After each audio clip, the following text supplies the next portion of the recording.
Hello les amis. Bon bah aujourd'hui je pense qu'on n'a pas le temps de rigoler hein. En soi on a tout ce qu'il faut pour bien refroidir quoi.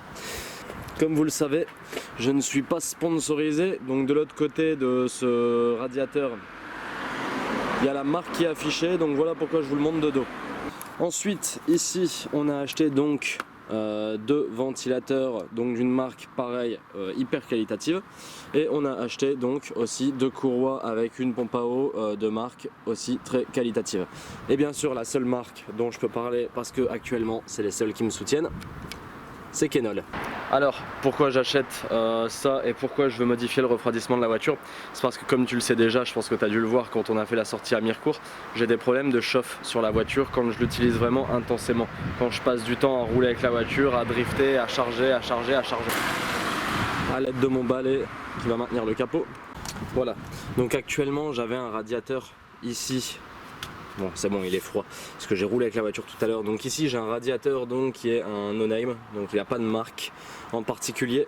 Donc je me demandais si c'était peut-être pas ça qui posait problème. À savoir aussi que si tu compares celui-là par rapport au nouveau, le nouveau est quand même bien moins épais, tu vois. Donc est-ce que c'est pas plus équilibré justement d'avoir un radiateur de cette taille là comparé à un énorme radiateur comme celui-là? Peut-être. Et ensuite on va le voir ensemble au démontage. Si on prend ici les ventilateurs, à mon avis tu dois le voir déjà de là, ils n'ont pas la même taille, ceux-là sont plus fins, ceux-là sont plus épais, et au niveau des pales c'est pas du tout la même conception. Donc du coup on va retirer tout ça. Ensuite on va retirer aussi le visco et les deux courroies pour pouvoir accéder à la pompe à eau. La pompe à eau qui se situe juste ici, qu'il va falloir retirer et changer pour la nouvelle qui est juste là. Alors pour ceux qui ne savaient pas comment fonctionnait une pompe à eau, bah voilà, c'est tout bête. En fait ici sur les 4 vis qui sont là, les 4 trous, tu as la poulie qui vient se fixer, et donc ça c'est ce qui est dans le moteur et ce qui permet donc d'envoyer l'eau, le liquide de refroidissement là où il faut. C'est tout bête, mais moi je pensais pas que c'était comme ça, donc bon, je le montre au cas où pour celui qui savait pas. Donc voilà tout ce qu'on a à faire pour aujourd'hui. Du coup les gars, c'est parti.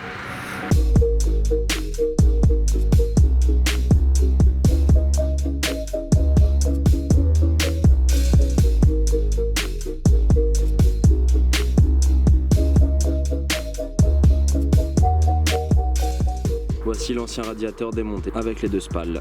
Forcément j'ai pas cherché à conserver les têtes, j'ai coupé directement les câbles. En soi les deux qu'il fallait seulement conserver, c'était ces deux là qui servent d'alimentation justement. Je sais plus à quoi j'avais relié ça à l'époque, mais c'est les deux qui vont nous être utiles. Maintenant ce qu'il va falloir faire, ça va être d'étendre la partie alternateur et d'étendre la partie pompe de direction assistée pour pouvoir détendre les deux courroies. On va déjà commencer par enlever le spal.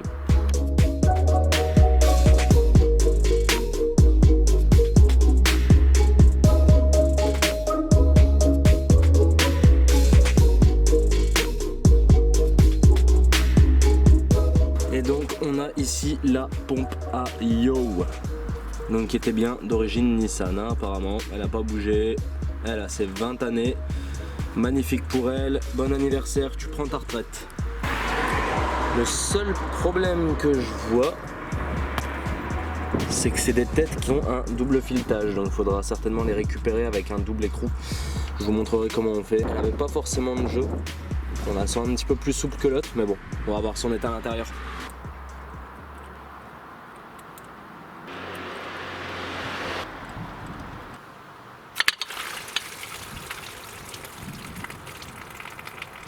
Apparemment je sais pas s'il y avait vraiment nécessité de remplacer la pompe, parce qu'apparemment au niveau des pales il n'y a rien qui est abîmé. Alors bon, quand on la sent tourner, on sent une espèce de légère accroche dans le roulement, on sent que c'est un peu moins fluide que ça, mais bon forcément celle-ci est neuve.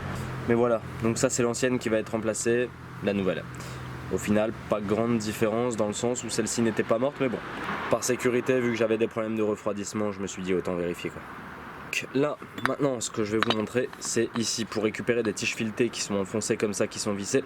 En fait on prend deux écrous que l'on vient serrer l'un contre l'autre, et une fois qu'ils sont alignés, donc comme là c'est le cas hein, voilà, ils sont alignés tous les deux, on vient mettre une clé, les prendre tous les deux, donc de préférence une clé plus large, voilà, de ce type là, et on vient directement desserrer du coup les 4 tiges filetées une à une.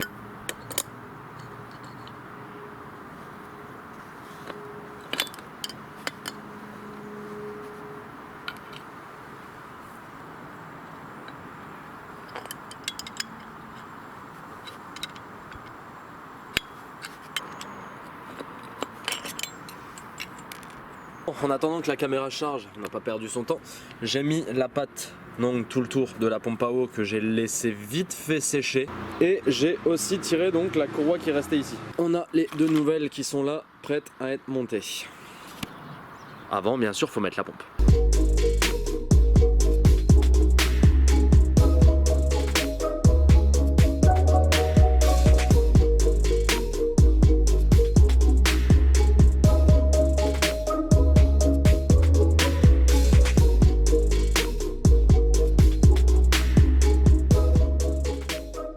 Voilà qui est chose faite, donc nouvelle pompe à eau remontée avec deux nouvelles courroies.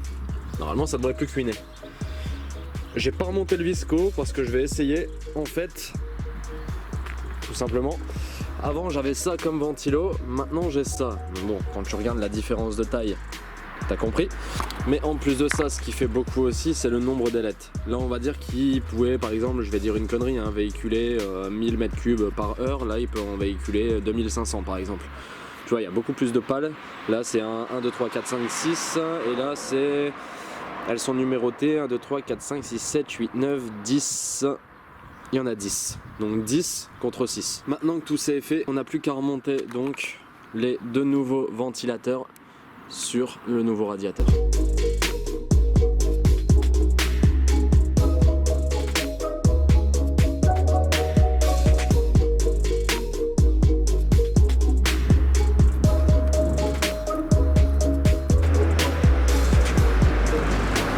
On va déjà le positionner dans la baie, voir ce que ça donne.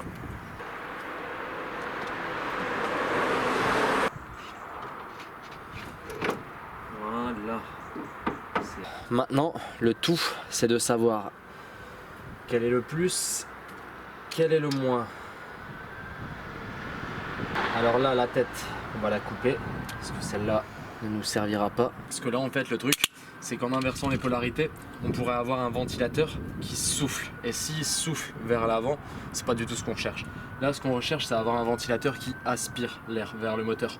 Donc là, ce que je vais faire, c'est que je vais faire des branchements à blanc pour essayer de voir comment le ventilateur tourne. Et en fonction de comment il tourne, je verrai du coup quelle couleur va avec quelle couleur. C'est en fonction de ça que je ferai mes branchements définitifs.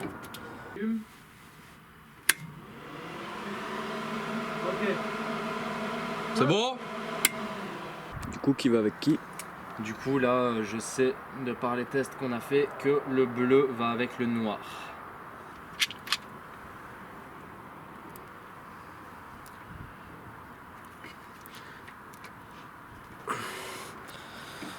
Voilà, maintenant, on va tester si ça fonctionne. Tu vas allumer le même? Ah. C'est lui. Magnifique. Là, ça souffle. Comparé à ce que c'était avant. Ah, c'est bon, super. Donc rien à voir, pas du tout la même installation. Du coup, je suis vachement content de les avoir mis parce qu'ils fonctionnent, mais 10 fois mieux, quoi. Impressionnant. Bon, bah non, plus qu'à resserrer les dernières durites, remplir de liquide, faire la purge. Et tout est bon.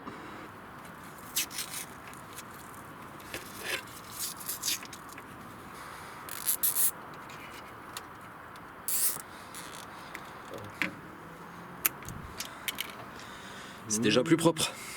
On remet les durites, parce que c'est le dernier truc qui restait à mettre, à remonter. Allez, grotte Michelin dedans.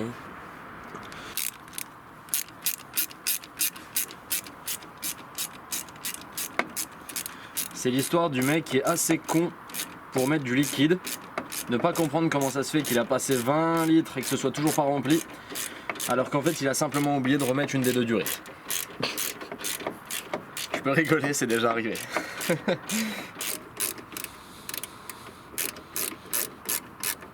Maintenant que tout est rempli et que tout est bon, on va déjà voir le verdict. Est-ce que ça couine? Alors est-ce qu'elle couine encore? Verdict.